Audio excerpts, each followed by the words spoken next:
대한예수교장로회 합동총회에서 총회 준비위원으로 활동하는 목회자 1명이 코로나19 확진 판정을 받아 총회가 비상방역체제에 들어갔습니다. 청와대는 물론 공직자와 정치인 중에도 신천지 신도가 있었다는 사실이 최근 이만희 교주의 재판에서 드러났습니다. 신천지 측은 명단 누락이나 조작에 대해 윗선의 지시가 없었다며 내부 단속과 이만희 교주 지키기에 나서고 있습니다. 변화하는 세상을 이해하는 데 도움을 주는 통계 자료를 들려드리는 목회인데이터.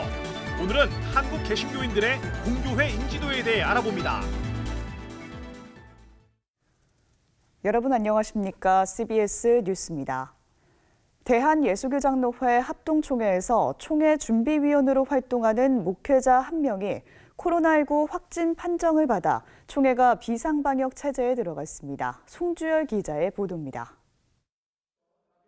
지난 3일 코로나19 양성 판정을 받은 남모 목사는 예장합동 105회 총회 준비위원으로 활동했고 현재 총신대 법인이사회 감사로 활동하고 있습니다. 남 목사는 지난달 25일 오후 사위와 식사를 한 뒤 사위가 코로나19 확진 판정을 받자 지난 1일 자택 인근 보건소에서 코로나19 검사를 받은 것으로 알려졌습니다. 남 목사는 1일 코로나 검사 후 음성 판정을 받았으나 2일 재검사에서는 코로나19 양성 판정을 받아 성남의료원에 입원했습니다.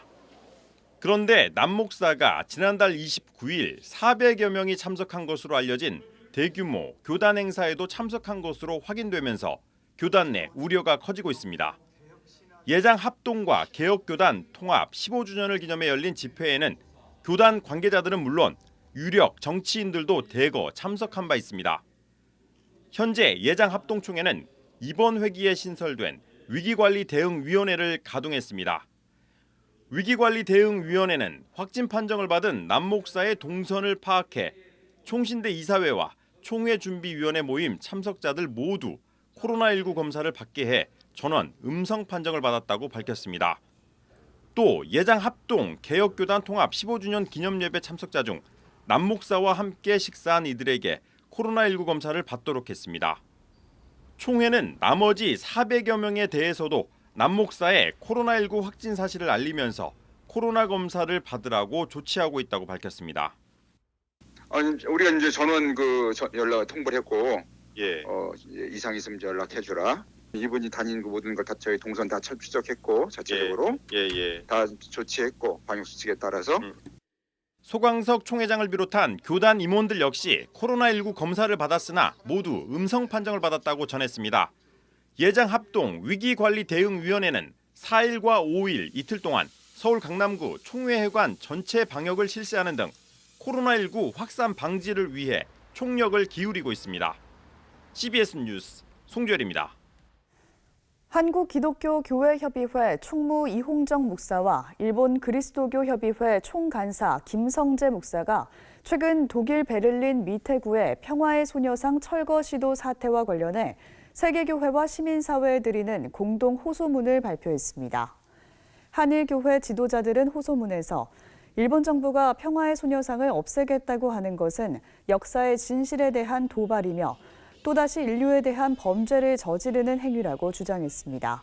한일교회 지도자들은 일본 정부는 과거의 범죄를 왜곡하거나 부정하는 행보를 당장 멈추기를 촉구한다고 밝혔습니다. 아울러 일본 정부가 피해 당사자들에게 진심 어린 사죄와 배상의 책임을 다하라고 촉구했습니다. 청와대는 물론 공직자와 정치인 중에도 신천지 신도가 있었다는 사실이 최근 이만희 교주의 재판에서 드러났습니다. 신천지 측은 명단 누락이나 조작에 대해 윗선의 지시가 없었다며 내부 단속과 이만희 교주 지키기에 나서고 있습니다. 오요셉 기자입니다. 신천지 이만희 교주에 대한 재판이 진행되면서 청와대를 비롯해 공직자와 정치인 중에 신천지 신도가 있었던 사실이 확인됐습니다. 신천지 신도인 이들이 신도 명단 제출을 놓고 신분 노출을 염려하며 신천지 측에 거세게 항의한 정황도 포착됐습니다. 신천지가 종교의 자유를 넘어 가출과 이혼, 학업 포기 등을 조장하며 사기 포교를 일삼는 반사회적 집단이란 점에서 충격이 크다는 반응입니다. 지난 2일 7차 공판에서 검찰은 신천지 총무 A씨와 청와대 시민사회 수석실에 근무하며 코로나19 관련 업무를 담당했던 신천지 신도 B씨와의 통화 내용을 공개했습니다. 검찰에 따르면 A씨는 B씨에게 방역당국에 특수직군과 유아 신도들의 명단은 빼고 제공하지 않기로 암묵적으로 합의했다는 취지의 말을 했습니다. 검찰은 또 A씨가 신천지 각 지파장들에게 정부의 신도 3천여 명의 이름을 삭제한 명단을 넘겼다는 취지의 글을 남겼다며 그 이유를 추궁했습니다. 이에 대해 A씨는 실제론 B씨를 포함한 공무원이나 정치인 신도들의 정보를 누락하지 않고 모두 제공했다고 진술했습니다. A씨는 당시 B씨처럼 자신이 신천지 신도인 게 드러나면 곤란할 수 있는 사람들의 항의 전화가 너무 많이 와 그들을 안심시키려는 의도가 컸다고 해명했습니다. 검찰은 이들의 통화가 코로나19 확산을 막기 위한 방역 업무 공유 차원이 아닌 신천지 조직 보호를 위한 대책회의 성격으로 진행된 점을 강조했습니다.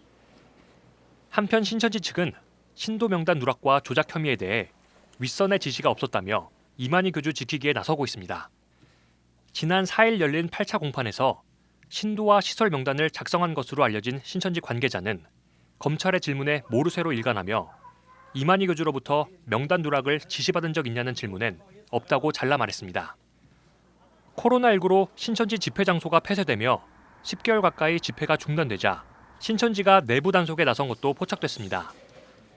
CBS가 입수한 지난 10월 말 신천지 모집파 녹취 파일에 따르면 신천지 관리자는 신도들에게 다음 대선까지 성전 출입이나 모임이 어려울 수 있다며 전화나 신방을 통해 구역을 지킬 것을 당부했습니다. 해당 관리자는 정부에서 다음 대선까지 신천지를 자신들의 이권에 개입시켜 놓지 않을까 생각한다며 신천지가 이단 프레임에 걸려 있다고 주장했습니다. 해당 녹취록엔 이만희 교주의 구속수감과 관련해 총 회장님이 석방돼서 나오실 수 있도록 하루 3번씩 기도하는 것을 더욱 간절히 하라, 전화를 하면 바로 받고 문자도 30분 이내로 답하라 등의 지시도 담겼습니다. 한편 구속 재판 중인 이만희 교주는 살아있는 것보다 죽는 게 편하다, 재판이 끝날 때까지 수명이 이어질지 모르겠다며 재판부에 거듭 보석 허가를 요청했습니다. CBS 뉴스 오유셉입니다. 기독NGO 희망친구 기아대책이 온라인으로 제1회 아동청소년 복지포럼을 개최하고 코로나19로 인한 취약계층 가정아동들의 돌봄 공백 문제 해결 방안을 모색했습니다. 기조강연 발제자로 나선 한국보건사회연구원 조홍식 원장은 코로나19로 인해 취약계층 아동들의 돌봄 공백과 학습 격차 문제가 심각해졌다고 밝혔습니다. 조 원장은 더 이상 개인과 가족들에게 돌봄 책임을 떠넘겨선 안 되고 국가와 사회가 함께 취약 아동들을 돌보는 구조로 나아가야 한다고 말했습니다. 조 원장은 코로나19 시대엔 지역 아동센터 등 지원시설 운영을 소규모 다시설 체계로 전환해야 한다며 돌봄 종사자 처우 개선과 비대면 콘텐츠 개발 등 다양한 노력이 필요하다고 강조했습니다. 서울 방배동에 위치한 백성예술대학교가 최근 예수 그리스도를 알지 못하는 재학생들에게 복음을 전하는 사랑축제를 열었습니다. 윤미란 총장의 온라인 환영사로 시작한 사랑축제에는 온라인과 오프라인에서 600여 명의 학생들이 동시에 참여했으며 크리스천 가수들이 무대에 올라 노래와 간증을 들려줬습니다. 백성예술대학교 교목실은 문화를 통해 기독교를 소개하는 것이 효과적인 전도 방법이 될 것이라면서 사랑축제에 참석한 많은 학생들이 예수 그리스도를 영접하게 되길 기대한다고 밝혔습니다.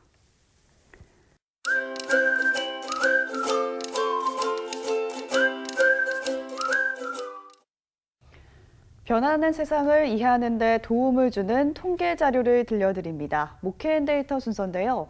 오늘은 한국교회의 공적 역할에 대해 이야기 나눠보도록 하겠습니다. 목회데이터 연구소 김진양 부대표 나오셨습니다. 안녕하세요. 안녕하세요. 네, 요즘에 참 교회의 사회적 역할에 대한 관심이 높은데요. 우리 교회가 공공성을 회복하기 위해서 해야 할 일로 어떤 것들이 꼽혔나요? 예, 한국교회의 공공성 회복을 위해서 대형교회가 해야 될 일은 무엇이냐 이런 질문을 일반 성도들과 목회자들에게 이렇게 각각 물어봤습니다. 네. 근데 재밌는 거는 목회자와 성도들 간의 대답이 좀 상이한 대답들이 나왔는데요. 먼저 성도들이 어떻게 대답했냐면 성도들은 한국교회 공공성을 회복을 위해서 가장 중요한 일이 사회와의 적극적 소통, 사회 발전을 위한 활동이 중요하다. 이런 응답률이 37%로 제일 높았어요. 그 다음으로 응답된 것이 미자립교회를 지원하고 교회 양극화를 해소하는 것이다라는 응답률이 21% 두 번째로 높았거든요. 근데 목회자들한테 물어봤을 때는 정반대의 결과가 나왔습니다. 네. 목회자들은 가장 중요하다고 생각된 것이 미자립교회를 지원하는 것이 중요하다는 응답률이 30%로 제일 높았고요. 그리고 사회와의 적극적 소통이 중요하다는 응답률이 23%로 이 성도들과 목회자가 정반대의 어떤 응답을 하고 있습니다. 여기서 보듯이 목사님들은, 목회자들은 공공성을 주로 교회 중심에서 살펴보고 있는 거고요. 일반 성도들은 사회 속에서의 교회의 공적인 역할을 찾고 있는 것으로 그렇게 드러나고 있습니다. 아무래도 요즘 코로나19 사태를 겪으면서 이런 교회의 공적 역할에 대한 인식이 더 강해지지 않았을까 싶은데요. 네, 그렇습니다. 코로나19가 발생되면서 코로나19가 감염이 확산되는 주요한 경로 중에 하나가 이제 교회를 많이 꼽혔잖아요.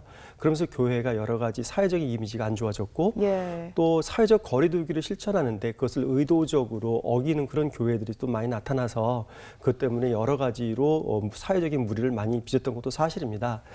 이에 따라서 코로나19 사태를 겪으면서 관심을 가져야 될 주제가 무엇이냐는 이 질문에 대해서 교회 중심의 신앙생활에서 실생활에서의 실천이 중요하다라는 응답률이 24%였고요. 네. 예배의 본질에 대한 정립이 중요하다가 22%였습니다. 이와 비슷한 응답률을 보인 게 교회의 공적인 사회적 역할이 중요하다 하는 응답률이 21%로 같은 1위권의 응답을 보이고 있습니다. 이것처럼 코로나19 상황을 겪으면서의 실추된 교회의 이미지를 회복하기 위해서 교회의 공공적인 역할, 이것을 바라는 그런 목소리가 많이 높다고 보겠습니다. 말씀하신 것처럼 교회의 신뢰도가 지금 많이 떨어진 이런 상황에서 우리 국민들이 원하는 개신교인의 모습은 어떤 모습인가요? 네, 이번 조사에서 보면 우리 국민이 원하는 개신교인의 모습과 그리고 국민이 원하는 목사의 모습 이 두 가지를 한번 살펴봤습니다. 예. 먼저 개신교인의 모습으로 가장 중요하게 생각하는 것은 남에 대한 배려였습니다. 개신교인들이 남에 대한 배려가 부족하다 이런 응답률이 27%였고요. 네. 정직하지 못하다는 응답률이 24%, 배타적이다 하는 응답률이 23%였어요. 결국 이제 윤리적인 이런 모습을 되찾아야 된다 이런 지적이었고요. 또 국민이 원하는 개신교 목사의 모습을 또 물어봤는데요. 가장 중요하게 나타난 것이 윤리 도덕성의 회복이다 하는 이런 응답률이 52%로 압도적으로 나왔습니다. 네. 그래서 일반 국민들은 일반 개신교 교인들이나 목사에 대해서 모두 공히 윤리적인 모습을 회복해야 된다. 이런 바람들을 많이 나타내고 있습니다. 오늘 살펴본 통계가 우리 교회에 시사하는 바가 있다면 어떤 점이 있을까요? 예, 교회는 전통적으로 예배드리고 복음 전파하고 제자 양육하는 그런 활동을 많이 했지 않습니까? 예. 근데 지금 시대는 이제 이런 역할 외에 사회적 역할을 요구하는 목소리가 굉장히 높습니다. 과거에는 거룩한 것과 속된 것을 나누어서 교회는 거룩한 것, 사회는 속된 것 이렇기 때문에 사회에 대해서 별로 신경을 안 썼죠. 예. 하지만 이제는 이런 이원론적인 사고방식을 벗어나기 때문에 사회에서도 교회가 중요한 역할을 기해야 된다 이런 요구가 높은 거고요. 그 다음에 이제 이런 사회적 역할이 중요한 거는 복음 전파를 위해서도 굉장히 중요합니다. 좋은 사례는 저희가 기업 마케팅에서 많이 볼 수 있는데요. 최근에 식품업체는 식품업체의 직원을 채용을 할 때 비정규직을 거의 채용하지 않고 정규직 직원으로만 그렇게 채용을 하고 있습니다. 뿐만 아니라 상속세를 내는 데 있어서도 그 상속세를 정직하게 모두 다 그대로 납부하는 그런 모습도 보이고 있고요. 예. 이런 사회적으로 좋은 이미지를 가지고 있기 때문에 최근에 그 업체의 시장 점유율이 급상승하고 있는 것으로 그렇게 분석 기사가 나온 걸 본 적이 있습니다. 이거는 교회도 그대로 적용된다고 생각합니다.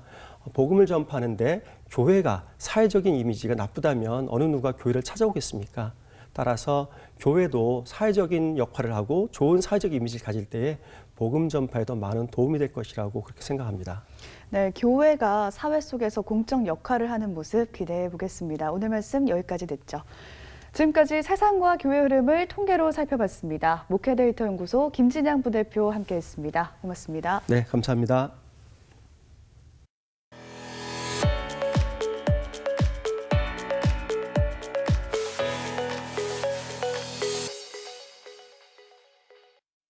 간추린 지역교계 소식입니다.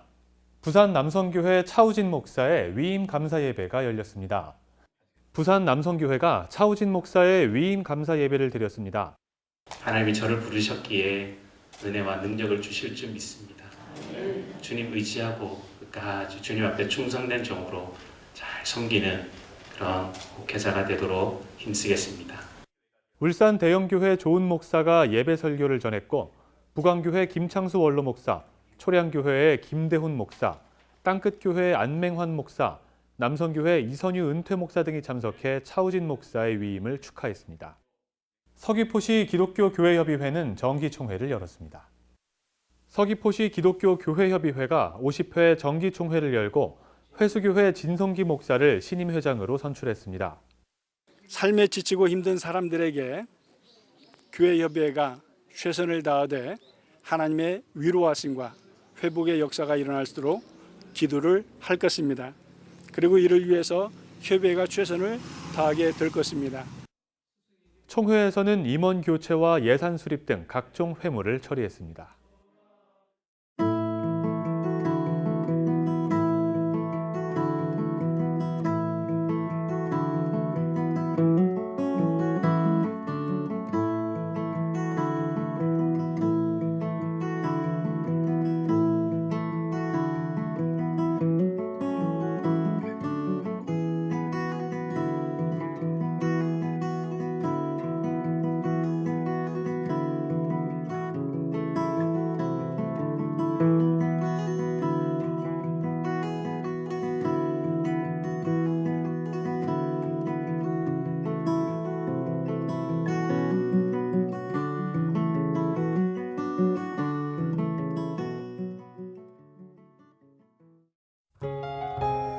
날씨입니다. 내일은 아침 기온이 오늘보다 5도 이상 오르며 온화한 가을 날씨를 보일 예정입니다. 오후부터는 중부지방과 전북 북부에 비가 조금 오는 곳이 있겠습니다.